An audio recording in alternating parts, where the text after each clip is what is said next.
చేనేత సహకార సంఘాలకు పెండింగ్లో ఉన్న 203 కోట్ల బకాయిలను తక్షణమే చెల్లించాలని ఆంధ్రప్రదేశ్ రాష్ట్ర చేనేత సంఘాల ఐక్య కార్యాచరణ కమిటీ రాష్ట్ర ప్రధాన కార్యదర్శి గణముక్కల షణ్ముగవర్మ డిమాండ్ చేశారు. ఈ మేరకు తమ న్యాయపరమైన డిమాండ్లను పరిష్కరించుకోవాలని కోరుతూ ఏపీ రాష్ట్ర చేనేత సంఘాల జేఏసీ ఆధ్వర్యంలో సోమవారం ఉదయం జిల్లా కలెక్టరేట్ ఆవరణలో చేనేత కార్మికులు ధర్నా నిర్వహించారు. ఈ సందర్భంగా షణ్ముగవర్మ మాట్లాడుతూ ఎంతో కాలంగా చేనేత సహకార సంఘాలకు ప్రభుత్వం 203 కోట్ల మేర బకాయిలను చెల్లించకపోవడంతో చేనేత కార్మికులు తీవ్ర ఇబ్బందులు ఎదుర్కొంటున్నారని వాపోయారు. గత ఏడాది ఆగస్టు 7వ తేదీన రాష్ట్ర ముఖ్యమంత్రి చంద్రబాబు నాయుడు చేనేత కార్మికులకు నేతన్న భరోసా పథకం కింద ప్రకటించిన 25,000 చొప్పున చెల్లించాలని కోరారు. కేంద్ర ప్రభుత్వ బడ్జెట్లో చేనేత రంగానికి 25,000 కోట్లను కేటాయించాలని, చేనేతలతో పాటు ఉపవృత్తి కార్మికులకు సైతం 200 యూనిట్ల విద్యుత్ ఉచిత పథకాన్ని అమలు చేయాలన్నారు. సహకార సంఘాలకు ఉన్న రుణాలను రద్దు చేయాలని, చేనేత సహకార సంఘాలు జిల్లా సహకార బ్యాంకుల నుంచి తీసుకున్న ఆర్థిక రుణాలకు సంబంధించి చెల్లించాల్సిన వడ్డీలో రాయితీగా రాష్ట్ర ప్రభుత్వం పావలా వడ్డీ పథకాన్ని పునరుద్ధరించాలని, పొదుపు నిధిని చెల్లించాలని, కేంద్ర ప్రభుత్వ హ్యాండ్లూమ్ రిజర్వేషన్ చట్టం 1995 ప్రకారం చేనేతలకు 11 రకాల రిజర్వేషన్లను పకడ్బందీగా అమలు జరపాలన్నారు. ఉల్లంఘించిన వారిపై చట్టపరమైన చర్యలు తీసుకోవాలని, చట్ట ఉల్లంఘనలను నిరోధించి చేనేతల హక్కులను కాపాడాలని అన్నారు. అది ఒకటి మాత్రం అమలు చేశారు. మిచ్చం నేతన్న నేసం గత ప్రభుత్వంలో 24,000 రూపాయలు ఇస్తా ఉంది, అది ఇవ్వడం లేదు. ఈ రూపాయికి 2 సంవత్సరాలు పూర్తయింది.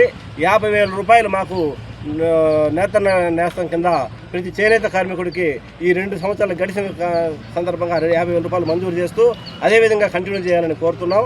అదేవిధంగా ఈరోజు చేనేత కార్మికులకి ఇవ్వడానికి చిన్నచూపు చూస్తూ ఉంది రాష్ట్ర ప్రభుత్వం కానీ కేంద్ర ప్రభుత్వం కానీ. మత్స్యకారులకి వెంటనే అమలుపరిచి డబ్బులు ఇవ్వడం జరిగింది. అదేవిధంగా ఈరోజు రైతు సోదరులకి ఒక మామిడికాయలకి 1 కేజీకి 4 రూపాయల లెక్కన గిట్టుబాటు లేదని చెప్పేసి ఇవ్వడం జరిగింది. అదే చేనేత కార్మికులకి చెప్పి సుమారు మన రాష్ట్ర ముఖ్యమంత్రి గారు లాస్ట్ ఇయర్ ఆగస్టు 7వ తారీఖున ప్రకటించడం జరిగింది. 25,000 రూపాయలు ఇస్తామని చెప్పేసి. ఇప్పుడు ఇంకా రేపు 1 సంవత్సరం అవుతుంది, రేపు ఆగస్టు 7వ తారీఖు వస్తే ఇంతవరకు కూడా ప్రకటించకపోవడం శోచనీయకరంగా ఉంది. ఖచ్చితంగా మా మీద దయ ఉంచి మాకు ఇవ్వాల్సినటువంటి రాయితీలు కావచ్చు, సొసైటీలకి ఎలక్షన్లు కావచ్చు, థ్రిఫ్ట్ ఫండ్ కావచ్చు, ఇవ్వాల్సినటువంటి అన్ని సదుపాయాలు ప్రభుత్వం దృష్టికి మేము కలెక్టర్ ద్వారా తీసుకెళ్తున్నాం. ఖచ్చితంగా న్యాయం చేయాలని కోరుకుంటున్నాం. ఈనాటి ప్రధానమైనటువంటి డిమాండ్లు రాష్ట్ర కేంద్ర ప్రభుత్వాలు బడ్జెట్లో లక్షల కోట్లు దాటుతూ ఉంది, కానీ మాకు ప్రకటించేటువంటి చేనేత కార్మికులకు వచ్చేటప్పటికి దాంట్లో దామాషా ప్రకారం కూడా లేకుండా కనీసమైనటువంటి 1% కూడా కేటాయించడం లేదు. మేము ప్రధానంగా ఏం కోరుకున్నాము, 50 లక్షల దగ్గర వస్తున్నటువంటి కేంద్ర ప్రభుత్వంలో కనీసం 5 లక్షల కోట్లు అనే ఒక ఇది కూడా లేకుండా మాకు ఎక్కువగా బడ్జెట్ కేటాయించాలని కోరుకుంటున్నాం.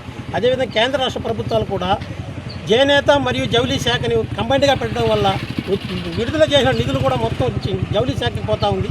మేము ప్రత్యేకమైనటువంటి చేనేత శాఖను కావాలని కోరుకుంటున్నాం. ఇది చాలా ఏళ్ళుగా ఉండేటువంటి డిమాండు.